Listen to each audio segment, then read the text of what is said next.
Tomorrow begins the National Hunger and Homeless Awareness Week. This is a national project. It goes November 16th to the 24th. It's co-sponsored by the National Coalition for Homeless and the National Student Campaign Against Hunger and Homelessness. And during this week, a number of schools and community organizations, cities take part in a nationwide effort to bring a greater awareness to the problems of hunger and homelessness. And I'm proud to say that Humboldt County is stepping up and we're doing a big part. So thank you again.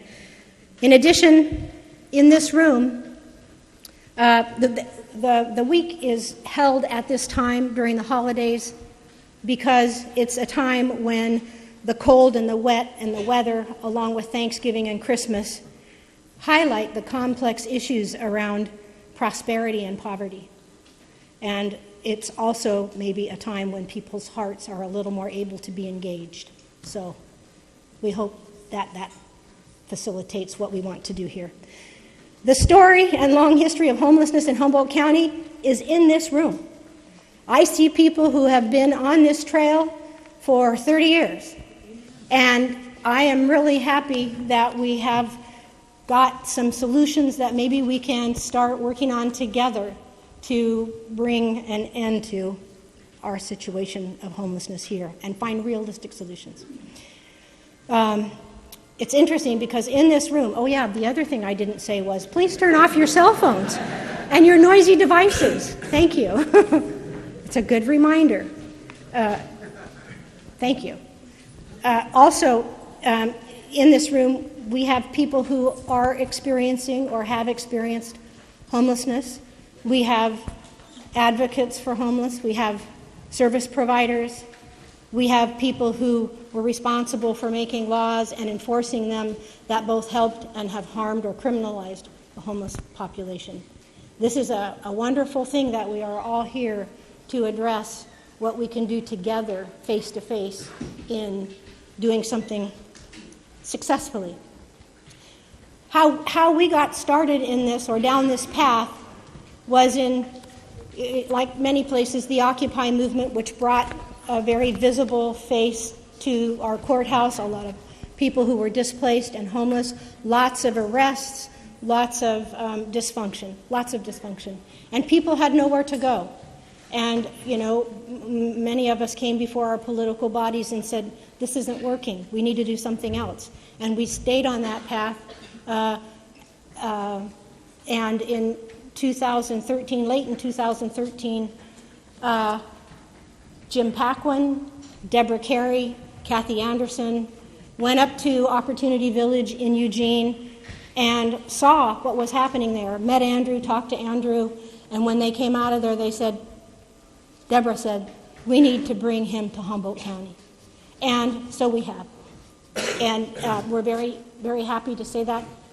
The people who are involved in AHA, Jim and Deborah in particular, and have been champions. Jim and I and Deborah put some materials together, mostly Jim. Jim is like a little cook stove generating lots of packets of material, and I'm sure they've ended up in your boardrooms and things from time to time. But that was very helpful because it helped us put things together and make the case to the ACLU, which received a letter from Deborah with whom we met, and they were surprised because we had figures from the most recent point in time count that indicate, which was estimated to be an undercount by most people who were involved because of lack of volunteers, not enough training, not enough money, a lot of things. But still, it was estimated that we had about 1,600 homeless people, and in Humboldt County schools, through the County Office of Education, Foster and Homeless Youth Coordinator, and the school liaisons, that we had another 600 or so. Well, that's been ratcheted up to about 900, according to the Department of Education statistics. Now, it's been said in meetings I've been in recently for the point in time count, we may have as many as 2,200, maybe somewhere, homeless people. And we're going to be having another point in time count soon. I guess the point is that we're about to do it again, and we know the numbers will be high. But there's no doubt about it. And it's nearly winter. And we simply don't have affordable housing or accommodations. That's the issue. We don't have it. And so people have nowhere to go.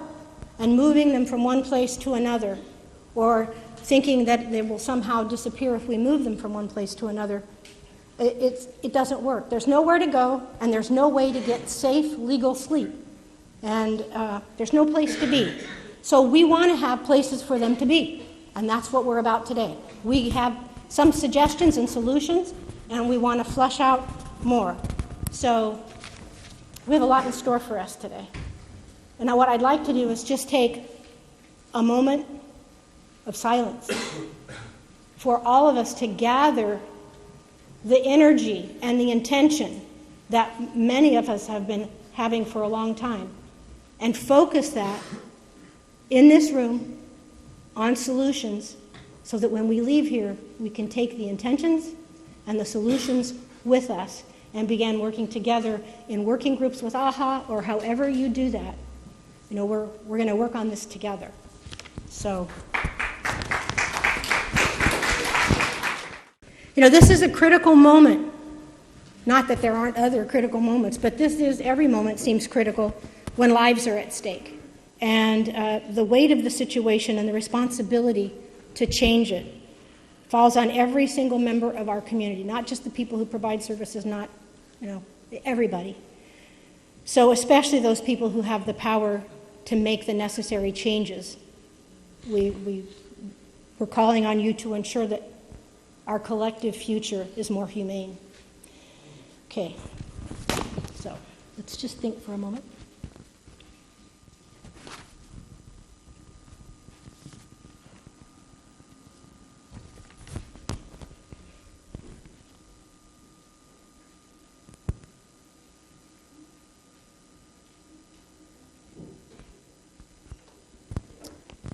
We intend to get results. That's what I intend. Okay. Thank you. I would like to introduce, or at least for people that don't know AHA, the forum planners, the volunteers, could you all just make yourselves visible or wave or stand up, do something? Come on. You too. I think we must have people in the kitchen, because there we go. Don't be, thank you. Oh, I see some down on the floor. Okay. Thank you very much. This wouldn't have happened without you. So based on the point in time count, the ACLU asked the Board of Supervisors to declare a shelter crisis. And in your packet, you have information about the definition of a shelter crisis, and essentially, when a significant number of people are not sheltered and their health and safety is affected, you can declare a shelter crisis. Under those conditions, you can use state legislation, SB2, to utilize zones that have been set aside as emergency shelter zones. And the benefit of that is that you can bend the codes and you don't have to follow the same guidelines to be able to do that. We did ask for those things, and we also went to the Human Rights Commission, and the Human Rights Commission, after deliberation and assessing the materials, also asked the Board of Supervisors to declare a shelter crisis. We didn't get, the Human Rights Commission didn't get a response from the Board of Supervisors, so this was back in February, the first letter. The second letter in April, the third letter more recently. We've not yet received a response from the Board of Supervisors, but I'm told that they're working on it. So this would be a good way to work on it. This is a great way to do other alternatives or to get some things moving that will help. But shelter crisis is certainly an important option. AHA gathered the momentum, and we started becoming a little bit more formal. We sat down and we said, what is it that we believe in? What is it that we want to have happen? And that is basically for everybody to have a safe, legal place to live.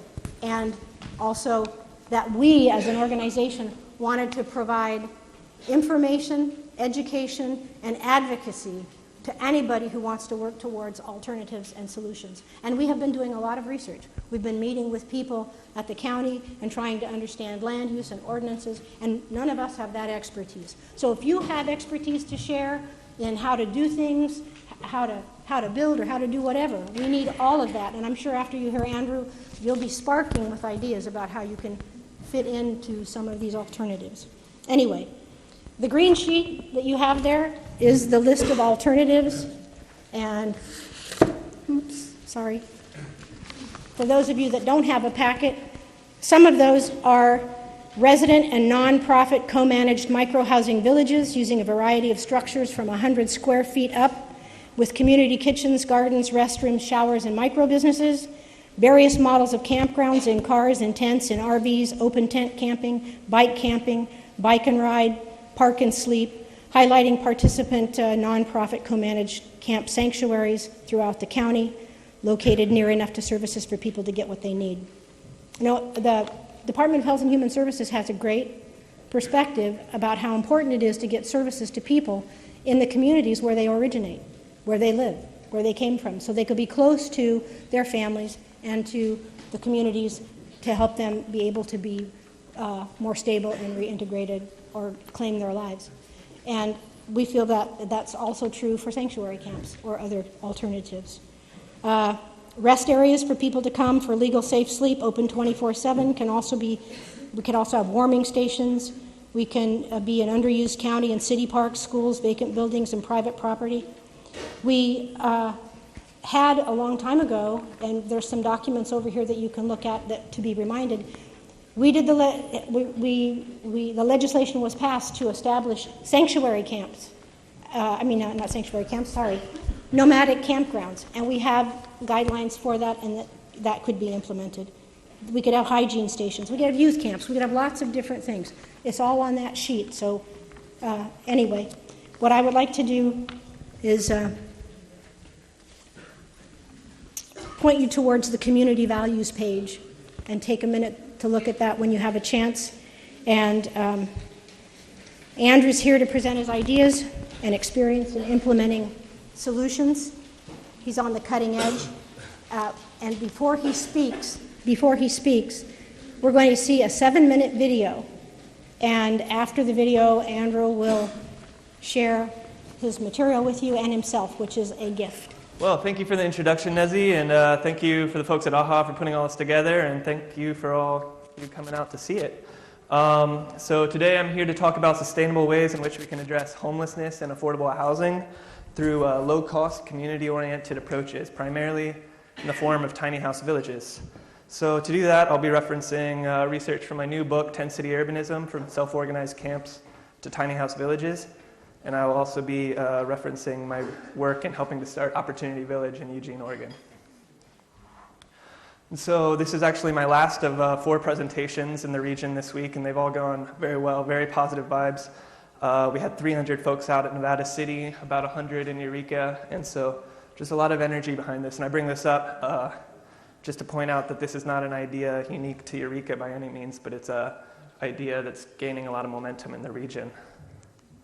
And if we zoom out, we see even more interest. So down in Southern California, we see 2 more village projects being planned, one in Santa Cruz and one in San Luis Obispo, both still in the planning stages. And then also up in the Northwest, we see 4 examples that have been legally sanctioned. So in Seattle, Olympia, Portland, and Eugene. So I'll get into each of those a little later on in the presentation. And so just to give you a brief outline of what we'll be doing today, I'll start off with just an overview of what exactly do I mean by tent city urbanism. So we'll look at some background information, some examples throughout the country, and then we'll cover 3 distinct models that I outlined for bridging the gap between the street and conventional housing. And we got a little introduction to Opportunity Village with that video, but then I'll go a little bit more in depth about how we planned it, how we built it. The village is an example of placemaking and some of the data that we've collected over the first 12 months of operation. And then we'll open it up for questions, which I believe will be done, as Nessie pointed out, through the note card format. So I first got interested in this idea back in 2009 when I started reading about the rise of tent cities in the United States. They were largely signs of the time type pieces where they were using symbols with backdrops of city skylines as symbols of the national economic recession, with little attention to what was actually going on in these camps. So as an urban planning student at the time, I was taught to value the input of the people that you're planning for. And I felt these tent cities just might be optimal grounds for developing an alternative shelter model based on observing and interacting with the people who made them. So I decided to make that the focus of my senior thesis at the University of Cincinnati. So I began by mapping some of these places that I was reading about in the news, and I spent a summer going to visit some of them. So I started out in Cincinnati, went up to Ann Arbor, then Nashville, and Athens, Georgia, and St. Petersburg, Florida. And then I was really inspired by what I saw in Ann Arbor, and I decided to move back there, and I stayed in the camp for a month to collect a little field research. What I ultimately found was that these camps were actually a lot more organized than they're being portrayed in the news media. So I defined the tent city as a nonviolent revolution that directly responds to an absence of place and participation in the American city.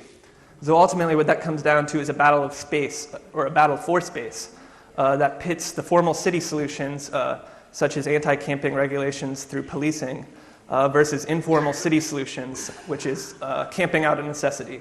So in most cities, what this ultimately results in is an unwinnable battle where the city may succeed in moving folks that are camping from one campsite, but only for them to move down the street to the next place. And so we're really moving the issue rather than coming up with any tangible solution.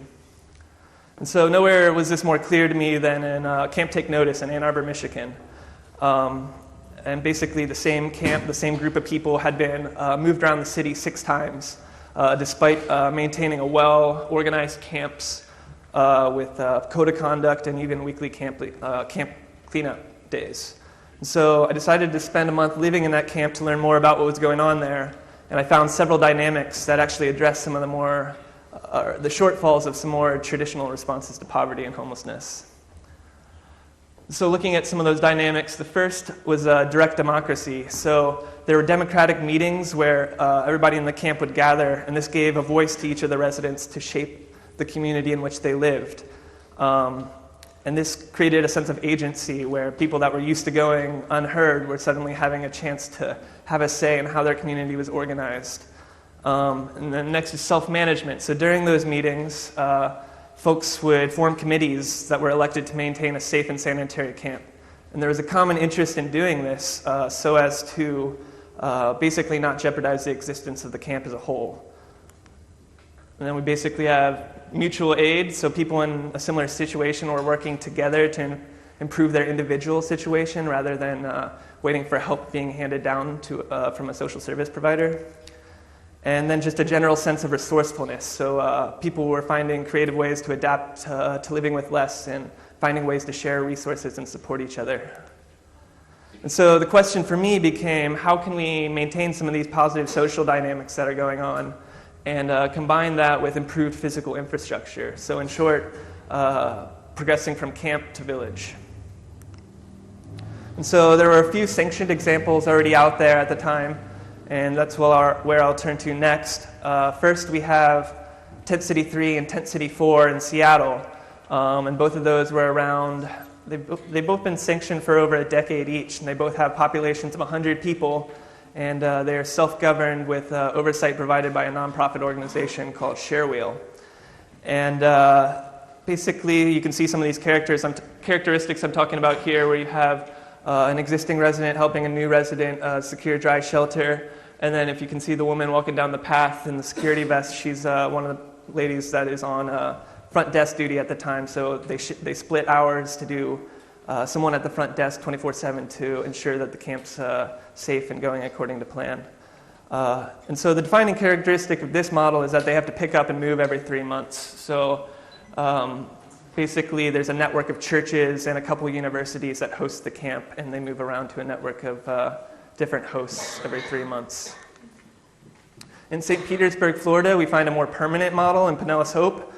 And so it's good that this is more permanent, but it's definitely organized in a different way. So it was a self-organized camp, but so basically a social service agency came in and instituted a top-down style of management, which took decision-making out of the hands of the people. And so here we see kind of a rigid grid with a security shack where a paid security staff member is hired to sit and look down long lines of tents, kind of symbolizing the very militaristic origins of the grid. And so this basically resembles kind of a traditional homeless shelter, only outdoors, and that wasn't necessarily what I was going for. So I found the best existing example to be Dignity Village in Portland, which kind of combined the autonomy of Tent City 3 and connected that with the permanence of Pinellas Hope. And so here we see an early picture of Camp Dignity, a nomadic tent city at the time, where folks were gathering in tents facing common open spaces. And then in 2001, the city offered a 1 acre of sanctioned land. So we see folks moving out of tents and into slightly more advanced structures, but still very ephemeral. They're only there for a year. And then here we see a more recent photo, I believe from 2013, where folks have moved into more substantial micro-housing built largely out of recycled and donated materials. And so here I just wanted to quote an architect friend, Mark Lakeman, who helped get this project off the ground there in Portland back in 2001. And he says, "We can talk about homelessness, but what I'm really excited about is the power of the village. The idea that a group of people can undertake democratic processes in such a way that they can repair themselves and create a sustainable expression of place. I think that's of interest to everybody."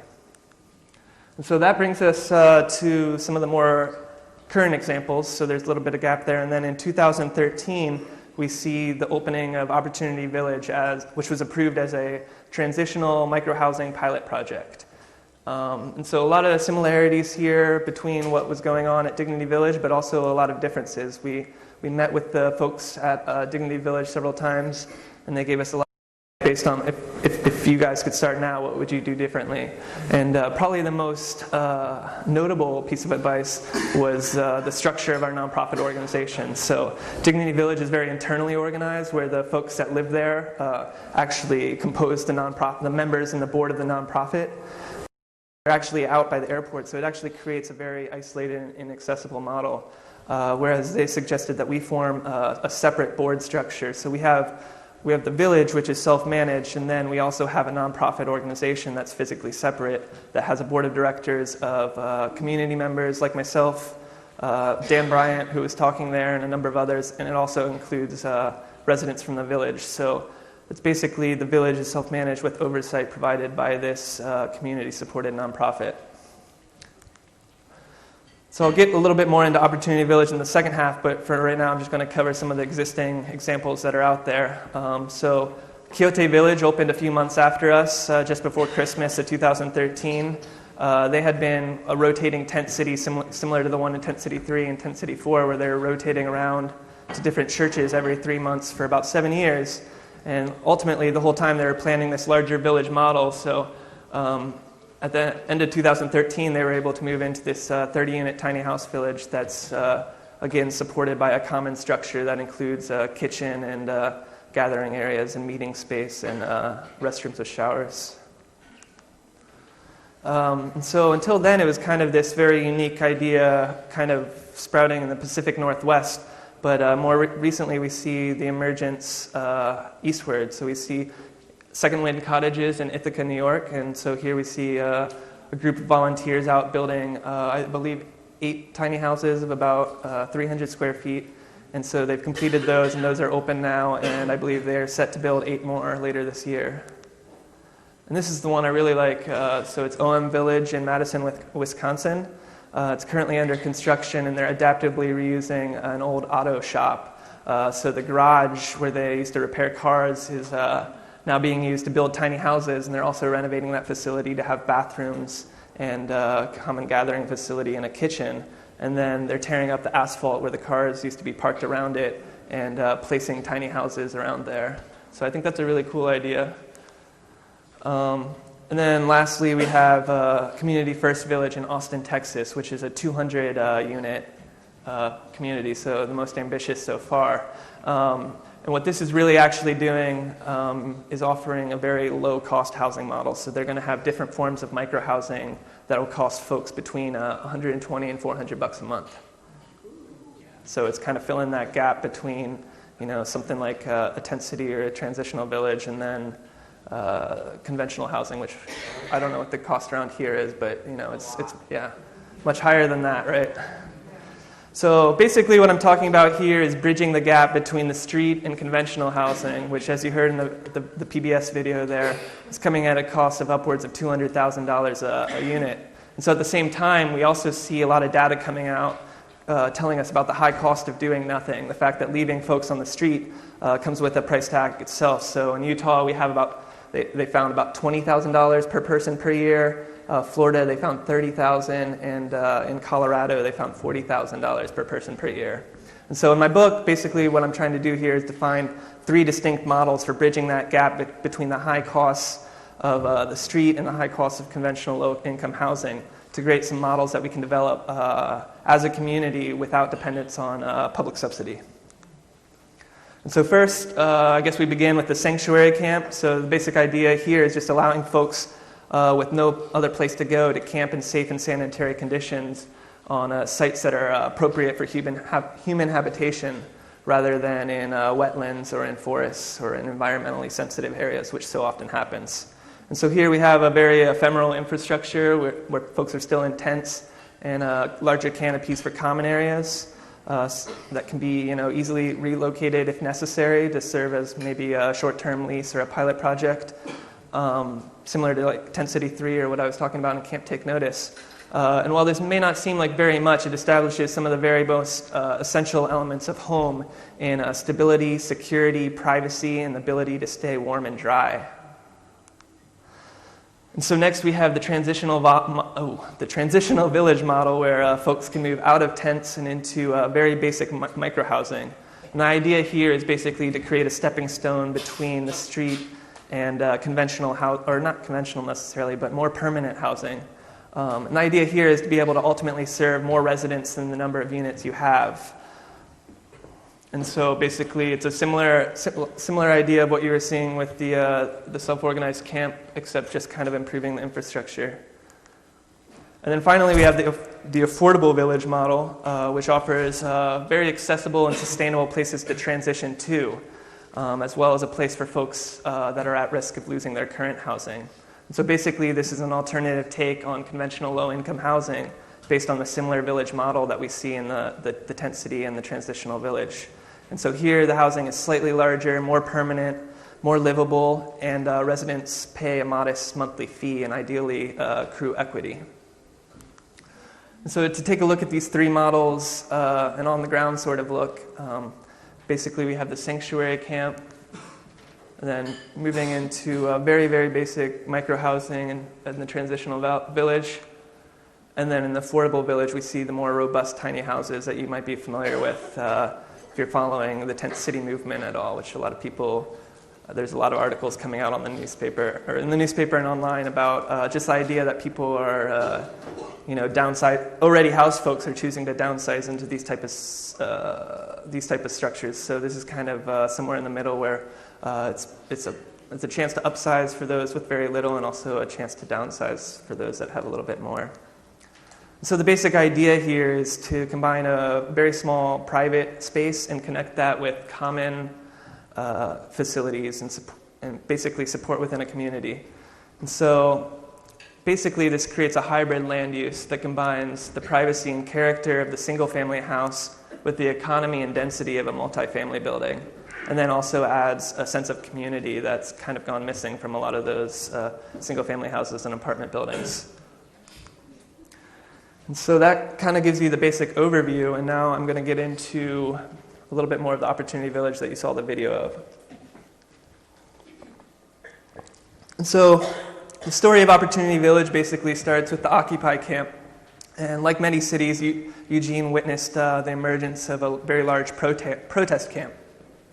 And so that basically started as a place for otherwise housed protesters to make a statement and coming together. And the tent city basically symbolized the larger voices they were trying to make. But like many other cities, that quickly also became a place of refuge for the homeless. And when that camp was evicted at the end of 2011, it was estimated that there were around 200 homeless folks living at the camp in Eugene.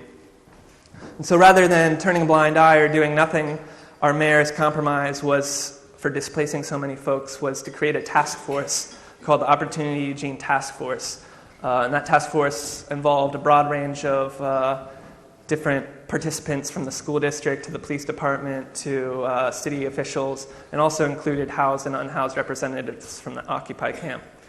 And the number one recommendation that came out of that task force in early 2012 was basically to establish a safe and secure place to be 24/7. And so from there, a group of us continued to meet informally, much like the folks at AHA, maybe similar to that, where you have some community activists coming together around a common idea. And we're basically trying to determine what this safe place to be should look like, how it should be organized. And so we developed a concept plan, and we went through a number of iterations, but ultimately ended up with this 3D model, which combines clusters of microhouses supported by common facilities. And so through that process, we were going through the process of forming an official 501c3 nonprofit organization, but things were still going pretty slow at the city level. So there were a couple things that happened that I think really greased the wheels to get Opportunity Village to happen in our town. One was the emergence of a separate group, direct action group called Sleeps, and they basically was a loosely organized group of homeless folks where there were tent cities were popping up all throughout the city, very small, and basically just calling attention to the fact that it's illegal to sleep, and they're doing this in very visible places. And then at the same time, our group was developing our first prototype for a microhouse. So you see the Conestoga hut here. And these two pictures are actually right across the street from each other outside of City Hall. And so basically it creates a strong juxtaposition of a very long and prominent issue that's very highly vocalized in our community next to a solution that was going unused at the time. And so this was right before they were about to meet for the umpteenth time to talk about the homeless issue. And there were two things that really productive things, I think, that came out of that meeting. So the first was the Conestoga hut, our initial prototype, was adopted into our car camping program. So in non-residential sites around the city, you're allowed to host up to 3 RVs or cars for folks to camp in a safe environment. It's largely like churches and nonprofits and even some businesses that choose to do that. And this basically allowed the Conestoga to also be included in there, which can be built for around $1,000. And so that makes it a lot more accessible to folks that don't necessarily have access to a car or an RV. And so now we have dozens of those throughout the city. And the second part of the meeting was basically that the city council approved a pilot project for a 30-unit village, roughly for a little over 1 year. And so they started... basically, the city council directed city staff to figure out how to make this happen, identify potential sites and a legal process for doing so. So they started by identifying 6 potential city-owned sites, and it was ultimately narrowed down to this site at North Garfield, which is basically, it used to be a trailer park that was shut down, and the city took it through eminent domain and was using it lightly for city vehicle storage. So they gave it to us as a temporary pilot project, ultimately wanting to build a more substantial storage facility there. So they basically gave us a little window to try out what we were talking about. And basically, that required a conditional use permit. So here's a look at the site. And then, so it's a 2-acre site. We took the front acre, and then they continued to, they moved whatever they were storing into the back acre so that, we didn't necessarily bite into that. And part of the idea here is making use of all that underutilized land throughout the city. And so here we're applying that concept plan that I showed you of the 3D model to the specific site.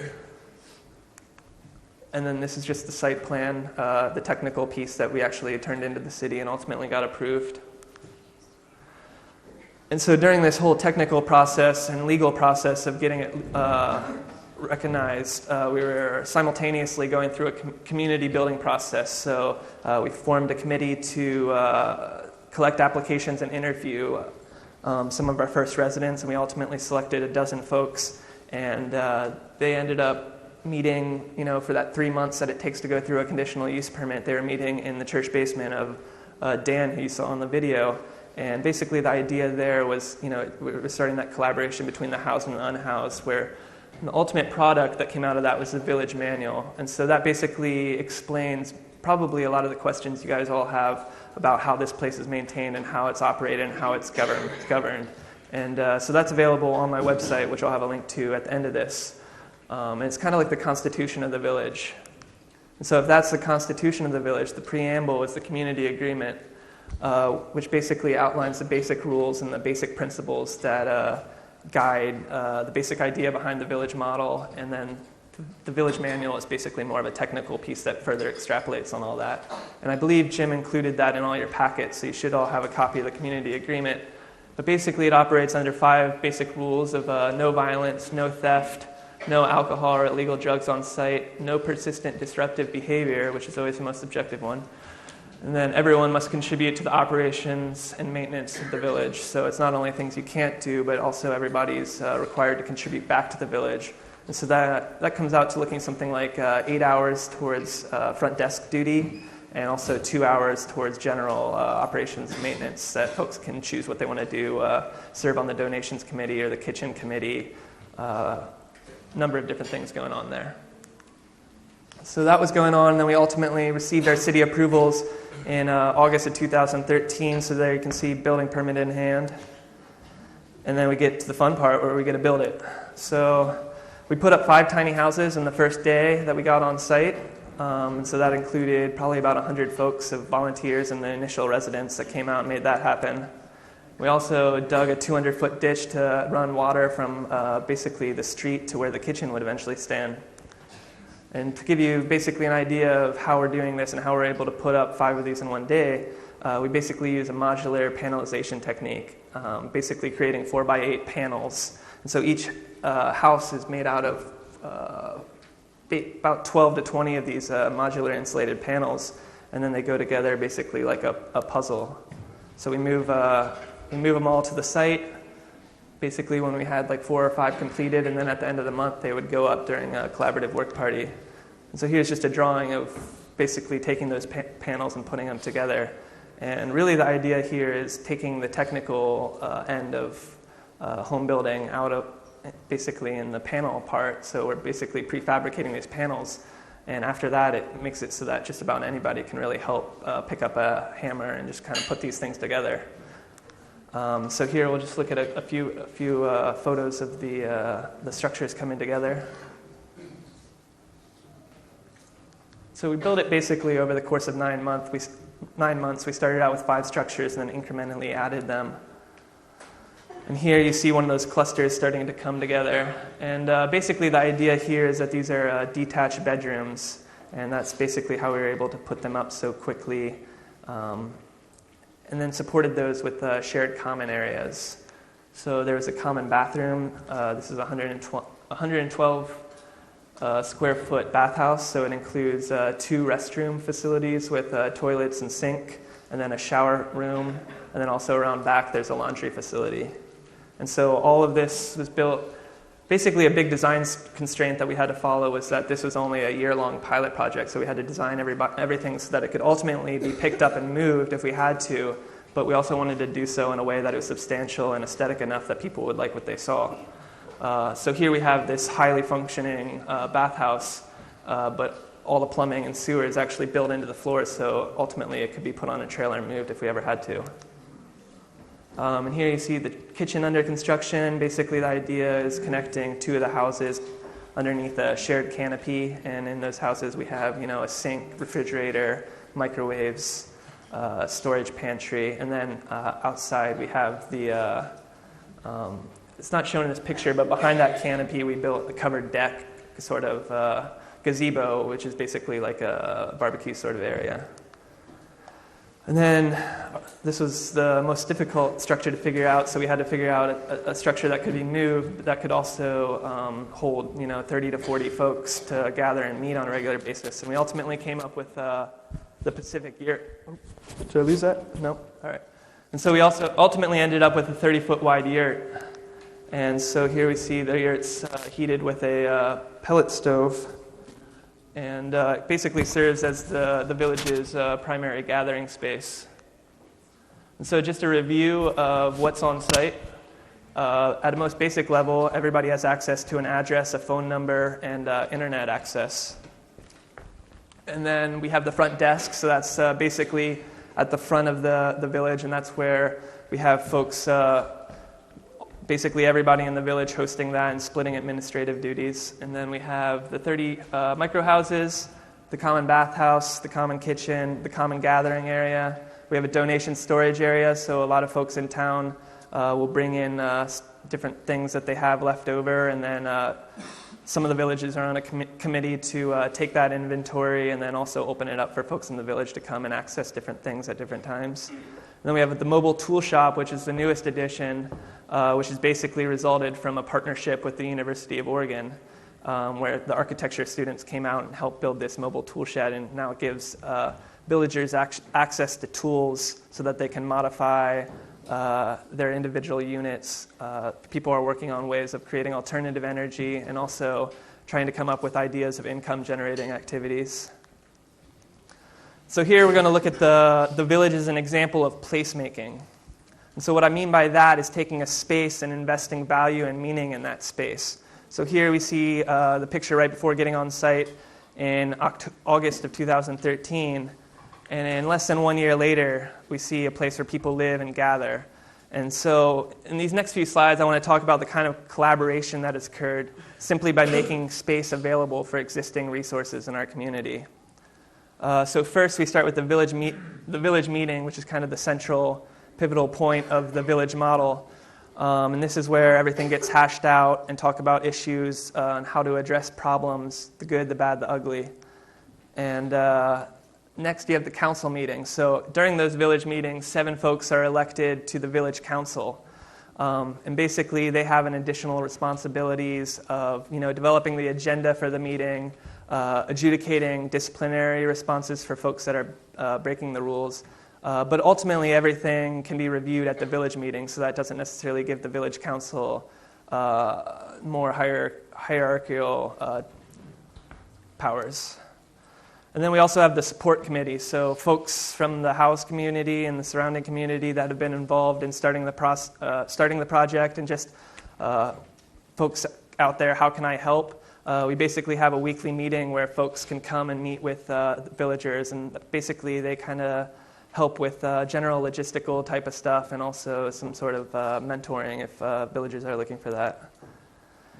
And so we've developed a number of partnerships with existing service providers in our community. So the faith-based community has been a big part of that. As you saw in the video there, we have 2 church pastors on our board, and we've also seen a lot of congregations coming out and helping us build it and make it happen along with the residents.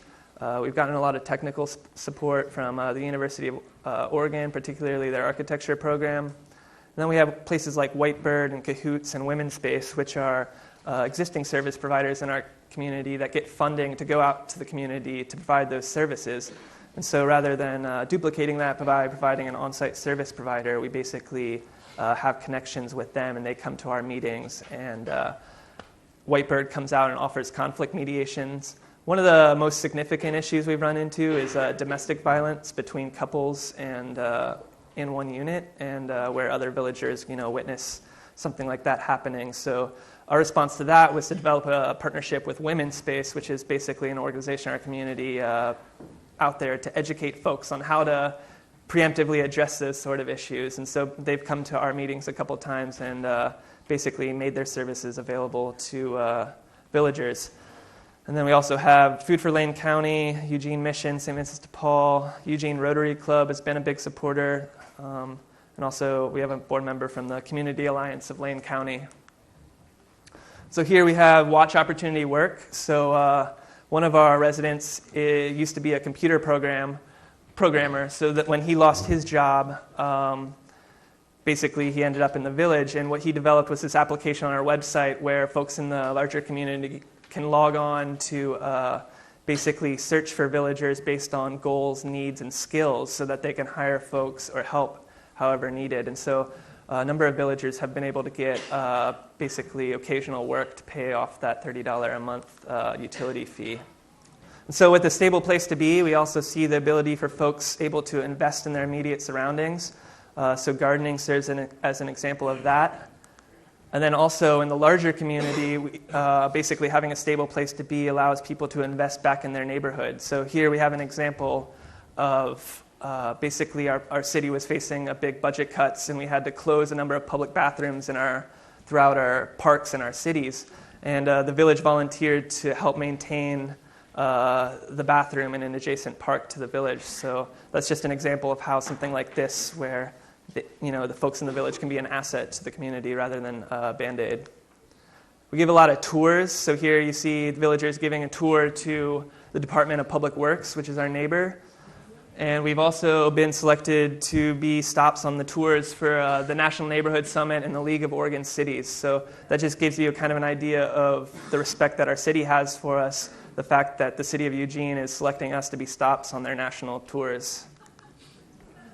And so this is one of my favorite. Our original site that we proposed was adjacent to a school, and we took a lot of heat from parents for ever, even considering that idea. And now we have school children coming out to the village for field trips to learn about homelessness on a very personal and direct basis.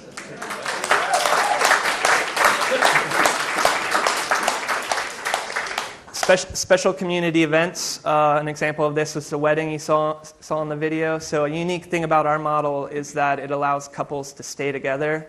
Most existing services out there require couples to separate in order to get services, and so that's why you see a lot of folks camping out in the woods. We've even had a couple come in that was camping out in the national forest that they're married and they don't want to be separated, so they're looking for solutions where they can stay together. And another piece is also the animals. So a lot of folks out there have pets, so we also accommodate pets up to a certain degree. And then this is just a mobile tool shop, so we put on some different workshops. Here we have a bike repair workshop going on when the University of Oregon architecture students first dropped it off for us. And then community education. This is another one of my favorite ones, where professors from the University of Oregon have come out and taught educational courses at the village for free, both for villagers and members of the surrounding community that might not find education particularly accessible. So it started as a pilot program where 6 professors from different backgrounds came out and taught an hour-long lecture on what their discipline's definition of justice was. So it was very, tied to this idea that villagers are always weighing on justice. Basically, it's a self-managed community and they have to make a lot of decisions like that on a daily basis. So it was very applicable. But basically, that's a pilot program in order to ultimately, hopefully, serve a larger thing where we can have a regular community education courses offered in our year. And so here we'll look at some of the data that was collected over the first 12 months.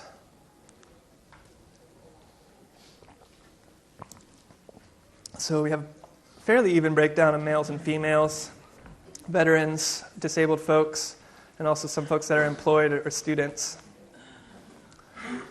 And the capital costs. So, this doesn't cost a lot of money. We did it for about $3,300 a unit, and that didn't include any public funding. So it's basically just community support. And we estimate that basically we had another 114 in in-kind donations. So we had a lot of volunteer labor and a lot of donated materials that really helped us keep those costs low.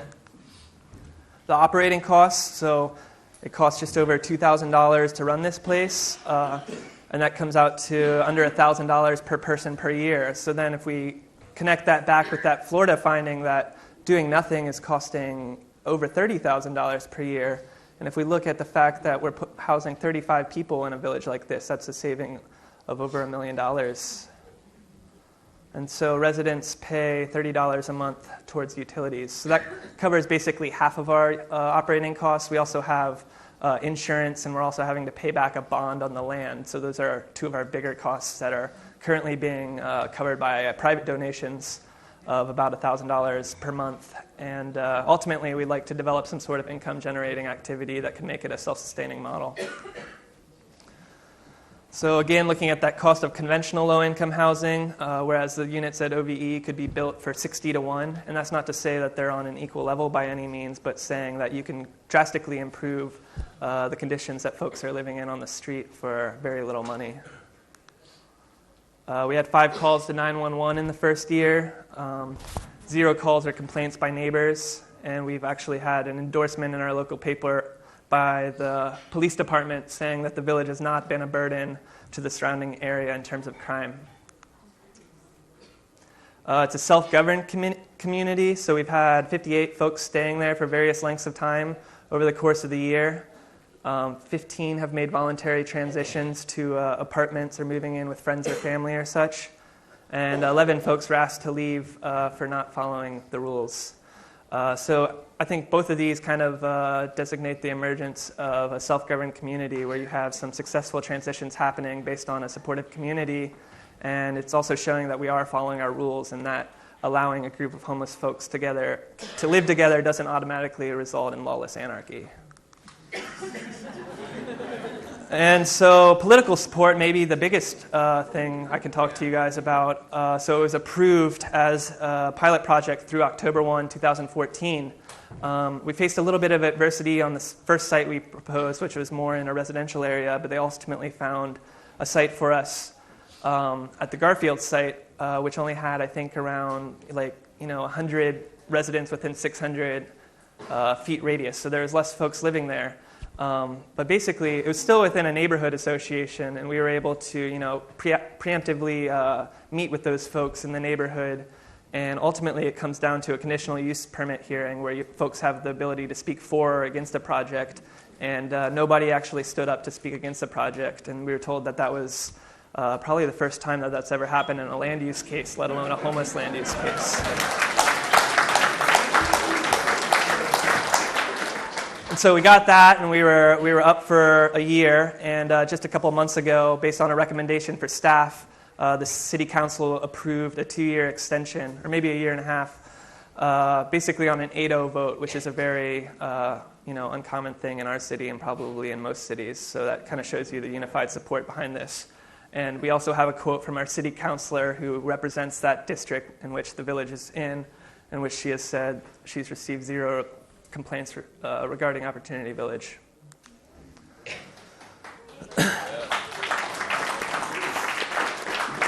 And so with the completion of Opportunity Village, we are now focused on developing more accessible places to transition to. So our next project, Emerald Village, will offer long-term housing based on a similar village model. We found that many of our residents have some source of income, but they're not necessarily able to afford that next step without some form of public support, which just isn't there for everybody. So the idea here is to create a very low-cost housing option, similar to what I was talking about in Austin. So the folks here will pay about $200 a month to live in one of these tiny houses. And basically, it's the idea of starting with that transitional model, and now we're focused on, okay, we have this, now how do we get some of these folks to transition to other places? And so it's about creating more permanent, accessible places for folks to transition to. And we believe we can do that by building small and basically utilizing existing community resources. And so lastly, I had this slide in here from Nevada City, but I wanted to include it here just to give you guys an idea of things that are happening not so far away. So we have Sierra Roots, which is kind of an existing nonprofit organization, and they've connected with Chuck Durrett, who's the co-housing architect, and he's done a little bit of technical plans for them. So it's just basically a very early conceptual prototype. And then while we were there, we also went and visited a John Muir charter school where it's called Youth Build, where kids that are 18 to 25 are basically being they get a stipend to come and learn construction skills so that they can become contractors and make a living off of that. So we have that are already building houses, and found out that 9 of them themselves were actually homeless. And you have to pass a drug test to get into that program, so that I think dispels any myths that all homeless folks are addicted to drugs. But basically, it was really cool to see that we have these folks out there that are learning how to build houses, that need to build houses. And so that's kind of generating some energy in Nevada City. And here's just another early conceptual drawing of that. And that's the conclusion.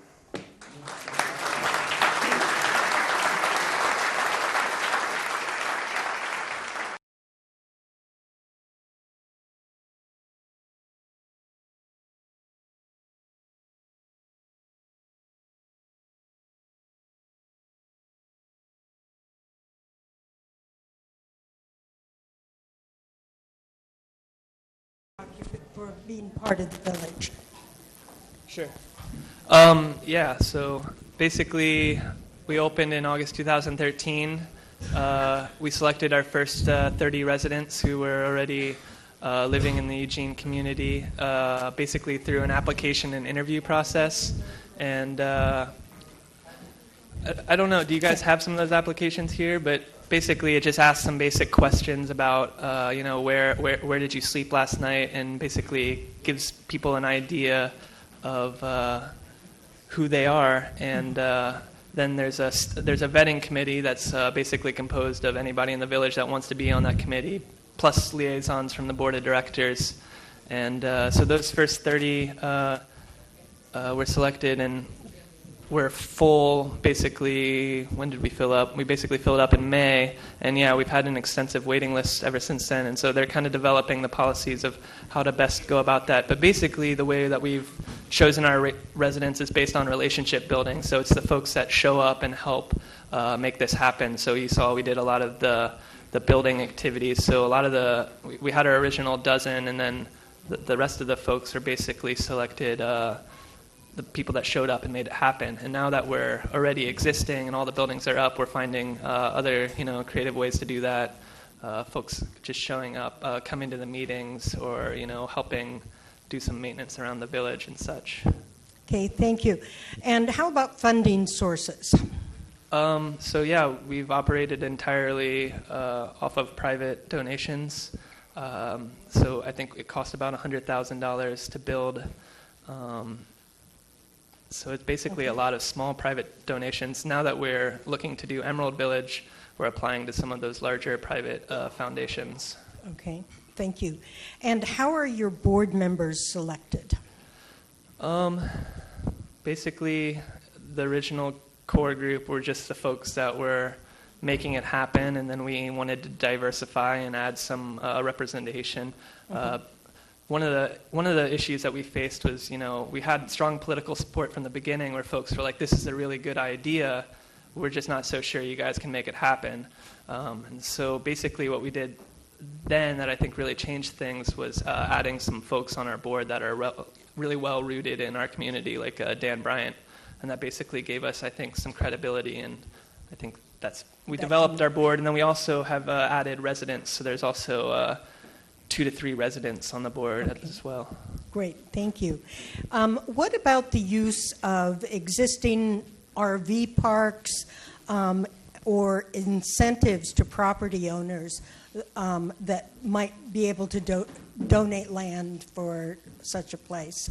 Well, I believe you can get a tax write-off. That's one incentive. Mm-hmm. Yeah, I mean, that's one of the things we're looking at now. We started with city-owned land, and now we're starting to look at private land. Mm-hmm. And just, I think, finding there's folks out there that are interested in this idea that want to give us a good deal. Mm-hmm. So, yeah, just connecting. Okay. Great. And there's a question here that's kind of specific to our community about the legacy community potential sites that are in the housing element. And perhaps that can be addressed at the workshop on building blocks. How about, and we have a suggestion about farm worker housing. We have a perceived large number of people who are migrant through here, particularly for our marijuana laborers who do not have housing provided for them. Has that been discussed, farm worker housing? In Opportunity Village? Yeah. No, Nezzy was talking to me about it, and it sounds like an interesting concept, but no, that's not necessarily something that we've considered at OVE. Okay. There's a question or two about whether there are social enterprises being developed to help support the village. Yeah, so that's one of the big ideas. Basically, we're focused on getting it up and going, and now I think we're entering into phase 2, where we're trying to develop some of those micro businesses. Do you have, like what? Yeah, one of the ideas, so the idea is to keep it very basic. So one of the ideas is to collect down trees throughout the city. There's a service where you can call and they'll notify you, and you go and collect that, chop it up into firewood, and sell bundles of firewood. And basically, that's where folks come to get their firewood. So that's just one example of something very simple. Opening a food cart. So we're in an industrial area where there's a lot of workers, but there's no place to eat. So that's another idea. Mm-hmm. Okay, and there were several questions about how you work with behavioral health issues, folks that might have mental health, substance abuse, or dual diagnosis issues. How do we deal with that? Yeah. I mean, so there's basically, there's the rules, and so folks that can't follow those rules at Opportunity Village are eventually asked to leave. That happened 11 times in a year. So it's not a solution for everybody, but I think you can apply this similar concept to various models to direct it at different demographics. One of the examples I didn't include was Right to Dream 2 in Portland. And basically what they do is they allow 30 people to live on site permanently, 24/7, and then they also have 60 spots for folks to come in and spend the night. And so that kind of is a really good solution for accommodating some folks that might not be able to exist within a community, you know, on a social level. Permanent, kind of a more permanent person. Okay, and thank you. How did you get the planning department to work with you and approve the use of this? The city council told them to. The city council told them to. I hope someone writes that down. Okay, thank you. And I can also say, you know, I showed a slide there that kind of created some of that momentum of like showing that, you know, there were folks camping in very visible areas, and then there was this organization that was offering, you know, these micro housing solutions, and I think that just kind of created some energy for it. But it also, you know, we had that initial task force, and they made that recommendation, so we basically held them to following through with something they already said they wanted to do. Thank you. And that group that made the recommendations was a local group that Well, worked it was a task force that, you know, it included representation from all the important places around town. Okay, great. Thank you. Have you had liability issues or lawsuits? No, we have liability insurance, though. That was one of the requirements by the city. Mm-hmm. And what about issues of distance to town or distance to services? I think people are looking at either wondering about transportation. Yeah, that's a really big issue because, like, Dignity Village, which got approved back in 2001, is all the way out by the airport, which is about a 40-minute bus ride down to downtown. So we are in a not-so-residential area, but we found a not-so-residential area that's not necessarily so far away from everything. So we're right on a bus stop, and it's about a mile to the nearest neighborhood business district, and then maybe about 1.5 miles to 2 miles to downtown. So it's not too far out there, but finding that right site is, you know, the most important piece, and finding something that works for the community, but that isn't all the way out, you know, down the line is important as well. Thank you. And who owns the structures themselves? Our nonprofit organization. So we're a formal 501c3 organization. Okay. So you own the structures. And if you needed to move, you can pick them up and move them if needed. Yeah, you can put them on a trailer if you want. They're not all, a lot of the tiny houses you see, they're all built on a trailer, but that's actually a high cost in and of itself of around like $3,000, which is more than the unit cost. So, you know, we build them on raised pier blocks that keeps them off the ground, but it also allows you to just jack them up and put a trailer under there, and you can move them all with one trailer rather than having 30 trailers. Right. Thank you. Are there time limits for residents in the village? Well, so far, you know, we've been operating on short-term leases, so that's been the limit so far. But no, as an organization, we don't have a time limit. Okay. We believe that each person has a unique situation and basically takes a different amount of time. So there's some flexibility Sure. about that. Great. And I can say, like, I mean, basically, we've seen over a dozen folks that have made the transition on their own, but we've also came to the recognition that some of the folks there aren't necessarily in a point in their life where they can achieve, you know, financial independence, you know, for a lot of mental reasons. So now that we've created that transitional model, we're focused on creating different types of permanent models to ideally transition folks to, and that would open up Opportunity Village to serve basically as a hub going to these various permanent models. Well, some people will still be going to already existing options. But just basically, the basic idea is creating more options. It's not that we don't have enough housing, we just don't have enough different types of housing. Different types of housing, great. So we have two questions that are, I know, issues here, and I'm not sure if they apply to you or not, but we should note them. One is if the Board of Supervisors has made a shelter crisis declaration, and which would instigate some actions, and also the status of SB2. I believe that these will be addressed at the workshop times, and that's a really good time to get answers to those questions. We have a question about the relationship to law enforcement. Yeah. So we've had a really positive relationship. They established a liaison with us from the very beginning, Eric Klinko, who also was quoted up there as saying that it basically hasn't been a burden in terms of crime impact. Mm-hmm. And another question came that I have written down lower about law enforcement was, is there any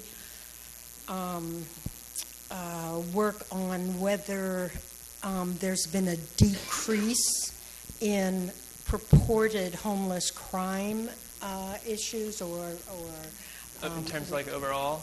Yeah. I don't have information on that. Okay.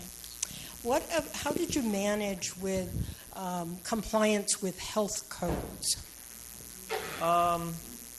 What health? I'm not sure. The county health department perhaps of, has codes that need to be complied with. The county health department did come out in the beginning, and yeah, we didn't have much interaction with them. It was more an interaction with the planning and building department. Okay. So all the buildings there are structurally to code, and we had building inspectors come out and inspect them prior to occupancy. Okay. And have any of the small villages that you know of been aligned with or created schools for children who might be in the camp? Have there been models that accept children? So one of the rules that we have is you got to be 18 or up, so we don't actually accept children. And I'm pretty sure any legal example out there so far is the case. Originally, we proposed this as a model for families as well, but what we found was that we have a lot of existing services in town for families, but we don't have many options for singles and couples. So. Singles and couples, and so the village has both singles and couples. Yeah. Part of it. Okay. So someone has asked the question: Opportunity Village holds 35 people. 35, yeah, I was saying 30, but usually around 30. Eureka estimates that they have 1,000 or more people who are homeless, and so. What about the other 965? Sure, yeah, that's a good question. So, I mean, it is a pilot project, and part of the idea here is creating a model for a different way of thinking about homelessness rather than such a patriarchal hand-me-down sort of thing. And so basically, we created this 35-unit or 30-unit thing to basically say that this can work and go from there. But we also have, the idea that, folks falling into homelessness, they don't fall out of housing in these really bad conditions. It's a symptom of being homeless for a really long time. So by having this hub where people can catch their footing rather than having to sleep on the street for years, where they develop several, not only bad, not necessarily individual bad things, but high costs to the city. So basically having that hub where people can land, and then I think basically as a nonprofit we don't necessarily want to create another Opportunity Village because we see Opportunity Village serving its mission as then being supported by other more permanent models around it. So are you actively okay? Are you? We're trying to figure out what the buzzing is. Oh, it might be me. It's all buzzing. I hope you're all buzzing. Okay. What is your connection with the continuum of care? I don't know. Not very. I mean, Not it's very- kind of this is kind of to be honest, yeah, it's a different approach than a lot of the folks on the Involved. continuum talking about. But we do have, Dan Bryant's on the Poverty and Homeless Board, which is basically a board that's kind of focused on the county level stuff, and so we are trying to integrate these ideas with their ideas. Okay. Thank you.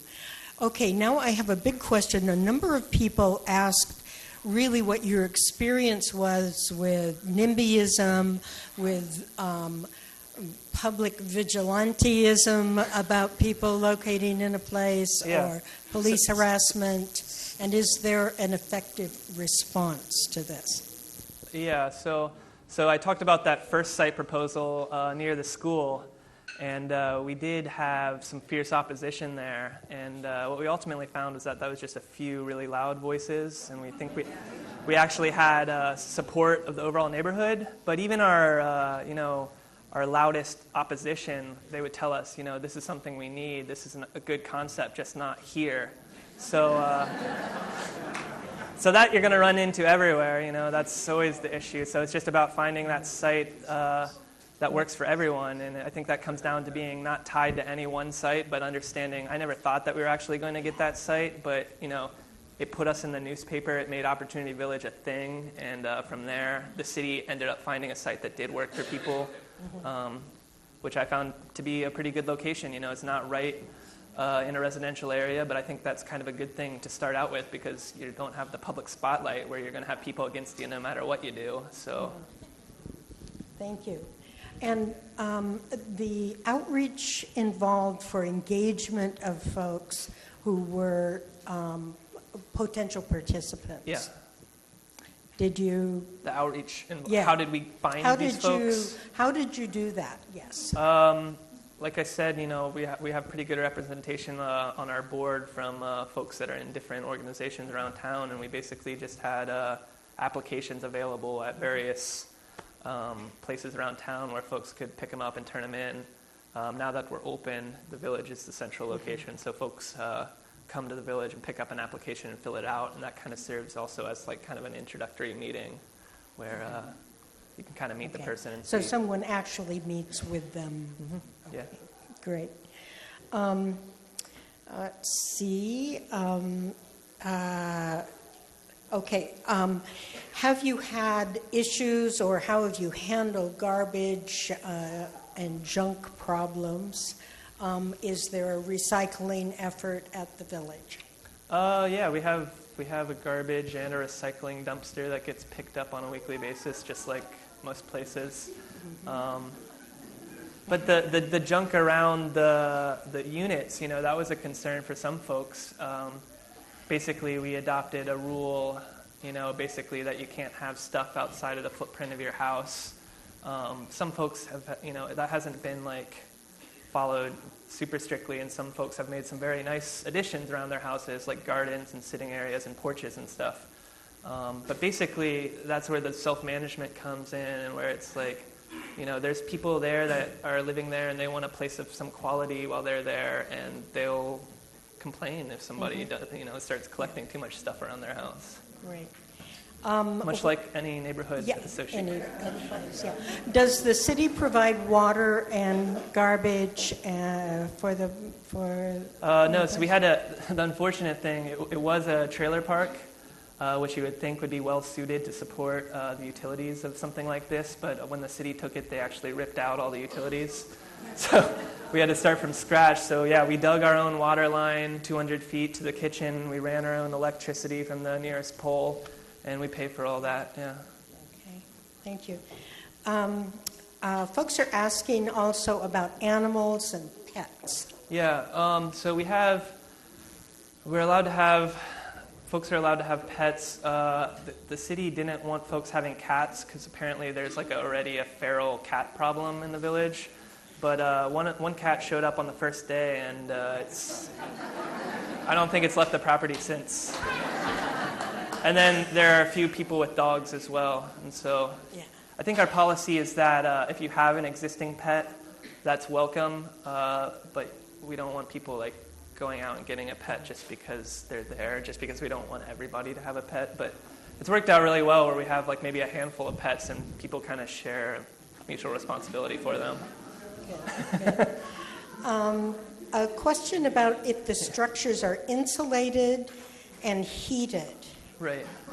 So the structures are insulated. We are still finishing up the last few of those, but in terms of insulating them.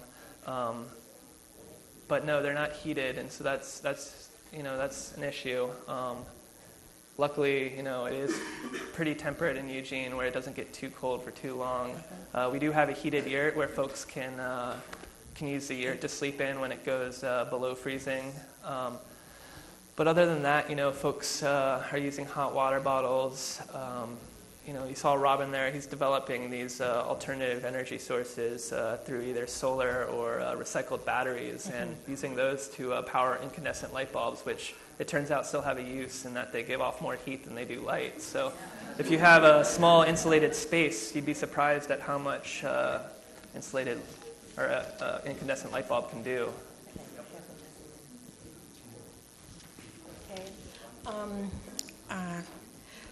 Were there waivers for local and state building codes? And there's another part to this. Do these structures comply with international standards for emergency and transitional shelter? Yeah, structurally they meet code. We were given a few exceptions, and that's part of the building code is that there's the letter of the law and the intent of the law, and when you apply it to a specific project, you can have different types of interpretation. So one of the areas where we got a little wiggle room was insulation values. So insulation values are like ubiquitous no matter what the size of your structure. So even like a really small house that requires very little, the heat has to be insulated at the same level as like a 3 to 6,000 square foot house. And that's actually something we're trying to change on the state level. So they basically gave us a bit of a break there. But yeah, I mean, they're approved as... Okay. They're approved, and I mean, the folks came out, they looked at them, we drew plans. They did give us a break in terms of, we didn't have to have a licensed architect or a licensed contractor do the project because they saw that this was a community-supported project, and they wanted to see, or they saw people stepping forward and putting forth that type of technical expertise anyways. So that cuts a lot of costs. There is a question again about what the average size is of the buildings. Yeah, so they're between 60 to 80 square feet. And I should also include, they don't include bathrooms or kitchens, which, by code a dwelling has to have. But, there's also the idea of sleeping units where you have basically a room that's supported by common facilities, which isn't much different than SROs or single-room occupancy housing, which used to be a very common thing where people basically had a small individual room that was supported by a bathroom down the hall and a kitchen on a separate level. And so this is basically kind of a different way of looking at that SRO on basically an externalized, cheaper sort of way. Okay. We have some questions about ecological and sustainability issues. One is, are you using composting toilets and solar? And you mentioned that there is some of that. And also whether you're planning for community gardens as a part of people raising some of their food and using it. Yeah, we definitely are focused on the gardens. There's a lot of raised beds. It is a contaminated site, so that's why we are building on these raised beds. But basically, Opportunity Village was, do as much as you can with whatever you have, as quick as you have, or as quick as you can. But basically, with our next project, we're looking at, doing some more advanced features. And one of the ideas was the composting toilet, the idea that you can have a central bathroom and then supported by common house, or composting toilets in individual units. So in Oregon, you're allowed to have composting toilets as long as there's another option on the site. So that's just something that we're talking about. But I don't know how well that was an early idea, and I don't know how much political support we'd get for that. we have a comment that says, I can understand not having government involved, but as taxpayers, aren't we letting government off the hook to serve its people? Yeah, definitely. So I do talk a lot about not getting public money because it allows you to do a lot more things. Public funding comes with a lot of strings attached that wouldn't necessarily let us do what we did. But I think it's important if you're going to try something new, a lot of times you have to do it on your own and then get enough attention to then get that funding. So we'd like to see that funding come in the near future, but we didn't expect it to be there from the beginning. Okay, here are a couple of questions. Locally, some of the places that house homeless persons or serve them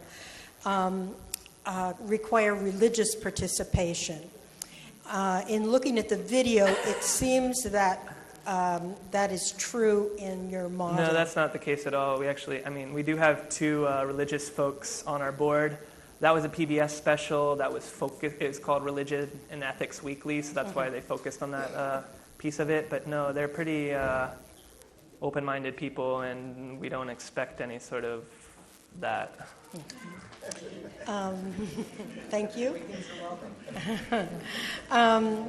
A question, we've sort of talked about this a little, but transitional housing generally has a time limit. And what does that look like, and what kind of education or services are provided if people wish, I assume? Yeah, transitional housing does traditionally have a time limit. I'm not sure how useful that is when we're, so basically we're finding out that leaving folks on the street would cost more than leaving them at Opportunity Village. So even if it's not a reason of compassion on an economic level, it makes more sense to keep them in a place like this. But what I'd like to see is sort of the rapid rehousing model that's being largely adopted, by the federal government and being passed down to the cities. Help in housing some of these folks that are more difficult. There's only so much you can do in some cases, and so I think that's part of the idea of the Housing First model. Okay, and what about seniors, accommodation for seniors, veterans, special populations like that? We've had quite a few veterans. We haven't had a lot of seniors or a lot of really young people. We found a lot of the folks are, in their early 50s or a little younger or a little later, and I think that's just, that carries across national trends of that actual age of people historically is kind of, hit this issue from back in the 80s, and it's just perpetuated ever since. A comment about, or ask, have you tried crowdfunding like Kickstarter or GoFund for additional funding? Well, so with our first project, we didn't even really have a formal fundraising strategy. We just built that first Conestoga hut, and literally, money started coming in, and our most difficult thing to do was answer all the questions of how I can help. So, figuring out how to organize that at a nonprofit organizational level is one of the best things I could. Organizing folks here is really critical, you think? So basically, we don't necessarily have the staff or the infrastructure to respond to all those people. So basically our philosophy is this is an opportunity for you to find a way to fit in. And so the community education is an example of that. The professor didn't email me and ask how can I fit in. He came with this idea, and we've just had a number of ideas like that where folks have an idea of something they can contribute, and the village kind of serves as a place for that to happen. Andrew, you have really been terrific in terms of just taking peppered questions to you. I feel like I'm on the hot seat. The last question we're going to ask, and there's some real specific things that people asked that I hope that you will bring up in one of the breakouts that's going to happen after we have a bite to eat. The last question for you is, what do you think is needed in Humboldt to get this started here? Yeah, I mean, I think it's the political will. So you have to have, this is a community-supported project, so you need folks in the community that want to make it happen. But everywhere I've been so far, that hasn't been something that's lacking. It's been political support for understanding that can happen if you give it a chance. And I guess the biggest thing I can say is, I think what gave us a lot of credibility was, filling out our board and, gaining some credibility. And I think that basically gave us the support from the city that we were looking for. There you go. Now there's all kinds of ways you can participate.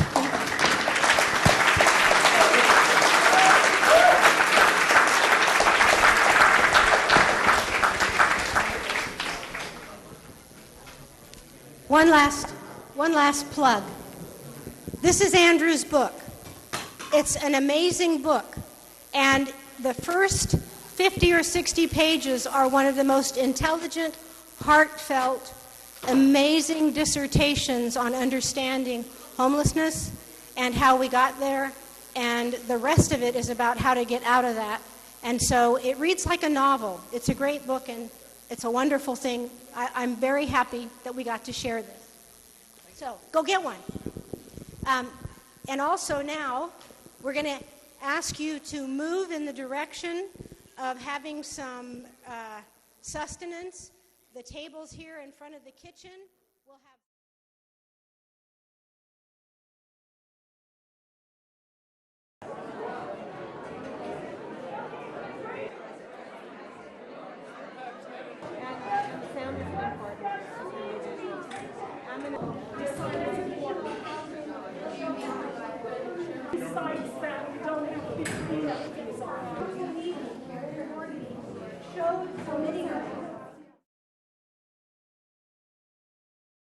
Community Forum with Andrew Heben from Eugene, and I'm talking with Dave Meserve, former city councilman from Arcata, and a builder of homes. And what did you think about today, Dave? What are you going to take with you?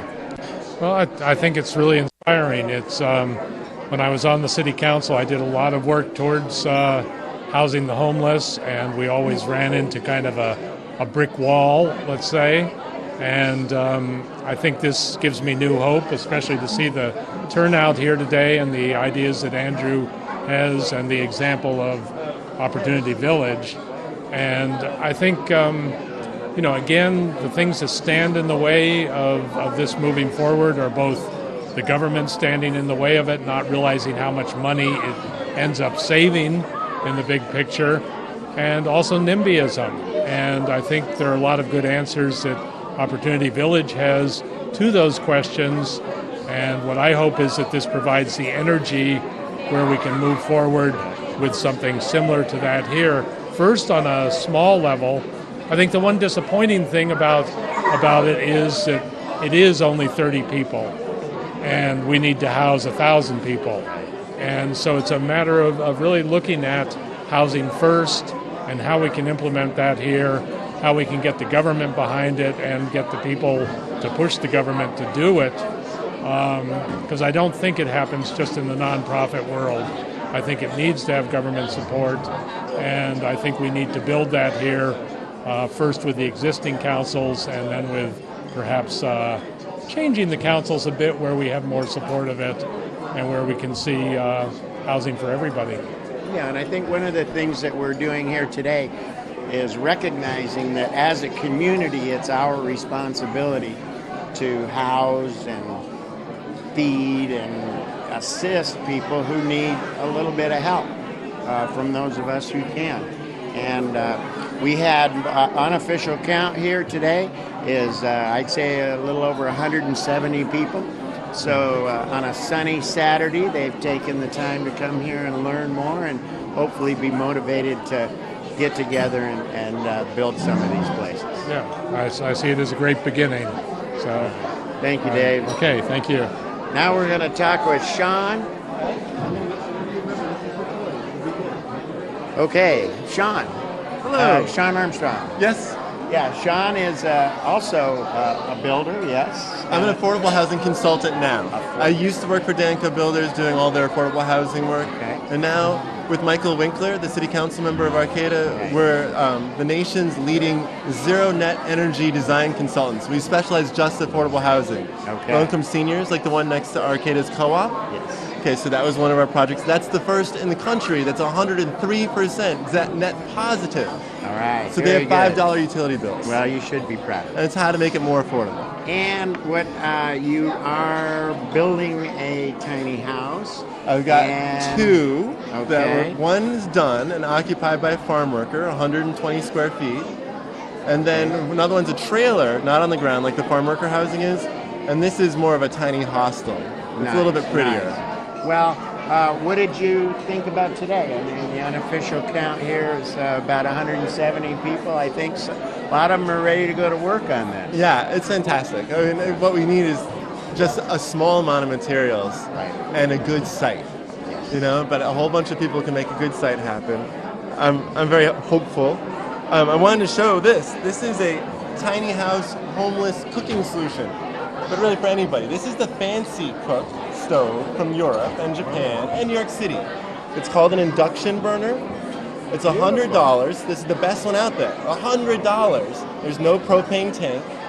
There's no natural gas lines And extended. these are the type of things Right. that we were hoping to inspire her. All these great ideas now. This is a great idea. Yeah, You don't okay. have to do any venting above the stove because there's no combustion of gas. Sweet. Nothing explodes and it doesn't catch on fire. Even if you walk away from it, it's only the pan that gets hot, not even the glass or the thing, just Okay. the pan. So it's a super safe.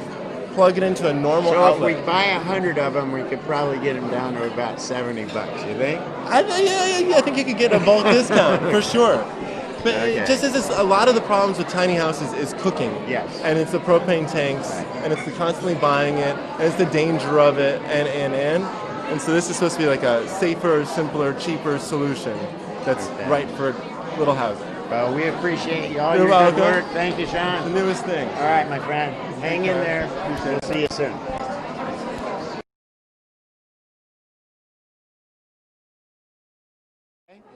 Okay. Okay, well, we're here with Nina Solasi from Southern Humboldt. Beautiful woman, mother, farmer, advocate. And we would really like to hear from you about your thoughts today and what you might be taking away from this presentation. Good things for having I here. It's very much a blessing to be here and to be here with like-minded individuals and concerns of some of the community's needs. I think on a very general level. Basically, I think that this is a great way to strive to allow people to become more sovereign as opposed to coming out of the system, coming out of like economic slavery as far as like in debt to things such as mortgages and lands that we might acquire through real estate, and we find ourselves having to work many years to keep these things going.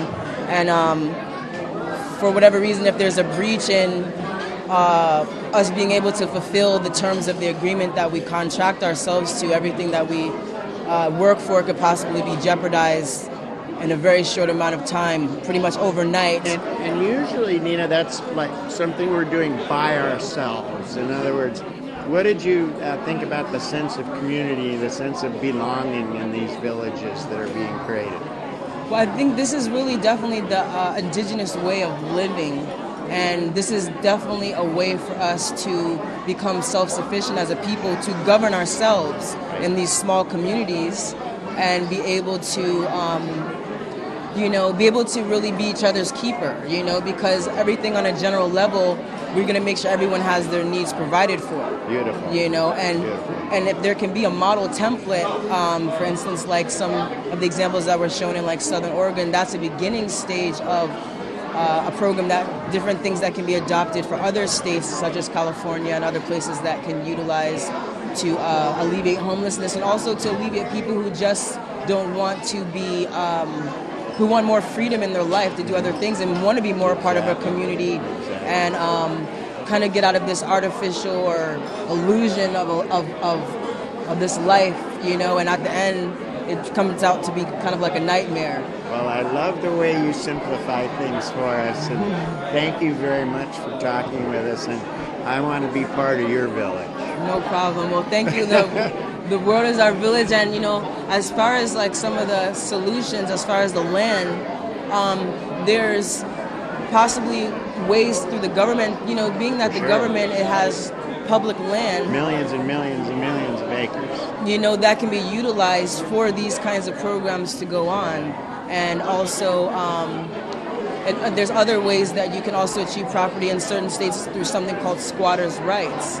But if we work with real estate more as a community, then things don't get privatized. And then we kind of eliminate this whole economic strategy, which is to certain people stay on top and then other people stay on the bottom, and you just keep working for someone else pretty much your whole life. For someone else's enjoyment, that they're enjoying all the whatever they're extracting from the people who are working so hard. Exactly.